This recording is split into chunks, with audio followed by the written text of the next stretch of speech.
नमस्कार, आप देख रहे हैं 4 PM और मैं हूं अभिषेक मिश्रा। देखिए, चुनावी वर्ष है साल 2025 और साल 2025 में बिहार में विधानसभा के चुनाव होने हैं। लेकिन बिहार विधानसभा चुनाव से पहले एनडीए के सामने एक मुश्किल ये है कि नीतीश कुमार इस बार बैलेंसिंग फैक्टर होंगे कि नहीं होंगे, ये बड़ा सवाल है। नीतीश कुमार के चेहरे की चमक दमक वैसी रही नहीं है और उनको लेकर, उनकी तबीयत को लेकर जो परसेप्शन, वो बड़ा सवाल है। क्या इंडिया गठबंधन की राह आसान है और इस बार क्या ये तिलिस्म नहीं चलेगा कि नीतीश कुमार जिस तरफ होंगे उसी तरफ का पलड़ा भारी होगा, या जो चुनाव है उसी के पक्ष में जाएगा? नीतीश कुमार की तबीयत को लेकर तेजस्वी यादव लगातार सवाल उठा रहे हैं। और क्या भीतर घात नीतीश कुमार के साथ फिर हो सकता है? भारतीय जनता पार्टी फिर नीतीश कुमार को निपटाना चाह रही है या निपटाने की कोशिश में लगी है? हमारे साथ वरिष्ठ टीवी पत्रकार राजेश कुमार सर हैं। सर से अक्सर हमारी बातचीत होती है ऐसे महत्वपूर्ण सवालों पर। एक बार फिर ये महत्वपूर्ण सवाल है सर। देखिए, आपसे बातचीत दो हिस्सों में। पहला हिस्सा ये है कि क्या नीतीश कुमार वाकई बैलेंसिंग फैक्टर अब भी हैं कि जिस तरफ रहेंगे पलड़ा भारी रहेगा, या उनको लेकर अब एक एंटी इनकम्बेंसी देख पा रहे हैं आप? और उनकी तबीयत भी क्या एक बड़ी समस्या है, क्योंकि बीजेपी कह रही है कि नेतृत्व उन्हीं का होगा। तो उनके नेतृत्व में भी अगर आप जाना है, बाद में भले आप जो खेल करें, तो नीतीश कुमार के चेहरे को आगे करके क्या आपके लिए काम आसान होगा? तेजस्वी यादव से लड़ाई है, इंडिया गठबंधन से लड़ाई है। देखिए, नीतीश कुमार आज की तारीख में बिहार की सियासत में अभी भी आप कह सकते हैं कि एक इम्पोर्टेंट फैक्टर हैं। बिहार की सियासत अभी भी उनके इर्द गिर्द घूम रही है, इसमें कोई दो राय नहीं है। लेकिन हाल के दिनों में अगर आप देखेंगे, पिछले 1-2 साल में अगर देखेंगे, तो उनकी तबीयत लगातार खराब हो रही है। और अगर ये सिलसिला बना रहा, जो स्थिति अभी आपने मुश्किल से कुछ दिन पहले या 30 जनवरी को आपने देखा, ये पहली घटना, बड़ा ही मतलब किसी की तबीयत पर तो आप क्या टीका टिप्पणी करेंगे।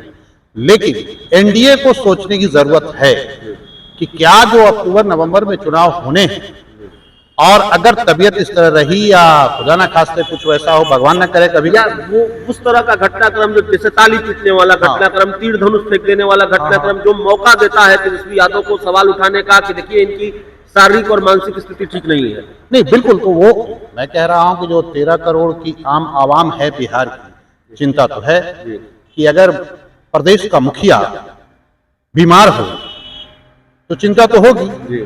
लेकिन सवाल यहाँ पे ये है कि भारतीय जनता पार्टी या एनडीए के जनता दल यूनाइटेड से अलग जो लोग हैं, उनके साथ घटक दल, वो देख रहे हैं कि अगर अभी इनको दरकिनार किया गया तो नीतीश कुमार कहीं फिर एक बार तेजस्वी के साथ, आरजेडी के साथ या इंडिया ब्लॉक के साथ गए तो मेरे लिए मुश्किल होगा।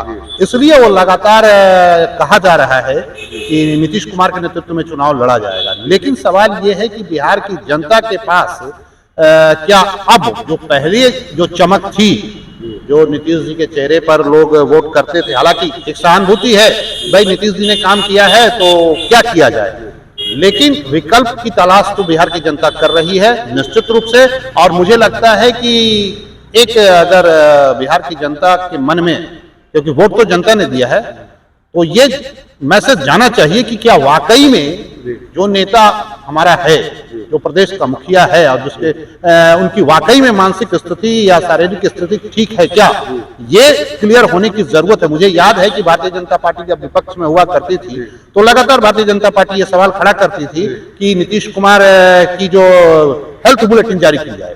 लेकिन आज दिलचस्प स्थिति ये है कि भारतीय जनता पार्टी एक बार भी हेल्थ बुलेटिन पर चर्चा नहीं करती, जबकि सरेआम सबके सामने सब लोग देख रहे हैं नीतीश जी किस तरह से बिहेव कर रहे हैं, किस तरह से उनकी बयानबाजी हो रही है, क्या कर रही है, सबको पता है। जनता दल यूनाइटेड के जो उनके आसपास जो नेता लोग हैं, अधिकारी लोग हैं, सबको पता है। लेकिन अब सियासत में बने रहने के लिए एक चेहरा चाहिए, तो नीतीश जी को ढोया जा रहा है।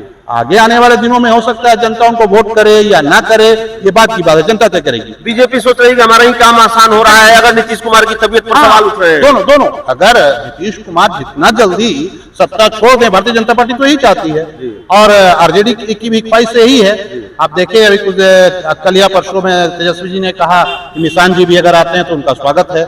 बिल्कुल, तो मेरे समझ से तो जो स्थिति है अभी, उस स्थिति में तो किसी भी प्रदेश का मुखिया या देश का मुखिया उस हालत में नहीं होना चाहिए जो स्थिति है। हाँ, नहीं होना चाहिए। और निश्चित रूप से अगर भारतीय जनता पार्टी चाह रही है कि इनके चेहरे पर भी हम चुनाव लड़ रहे हैं और जो स्थिति बन रही, लड़ेगी भारतीय जनता पार्टी हर हाल में, समझौता करेगी। भारतीय जनता पार्टी के पास कोई विकल्प नहीं, उनके पास न कोई चेहरा है, न कोई नेता है, कोई तो है नहीं, तो इन्हीं के साथ चुनाव उनको लड़ना है। तो अगर जीत भी जाती है तो आगे आने वाले दिनों में ये कंटिन्यू करेंगे या नहीं करेंगे, कहना ये तो तय है कि भारतीय जनता पार्टी बड़ी पार्टी रहेगी बिहार में। सेकंड में फिर वही तेजस्वी जी रहेंगे, या थर्ड में जनता दल यूनाइटेड। मुझे नहीं लगता है कि 40 सीट जनता दल यूनाइटेड को आने वाला है। जो स्थिति, जिनके नेता की ये स्थिति है, जनता कितना वोट करेगी ये कहना मुश्किल है। चलिए, तो हमारे साथ वरिष्ठ टीवी पत्रकार राजेश सर थे। इस पूरी रिपोर्ट में इतना ही। बहुत बहुत धन्यवाद।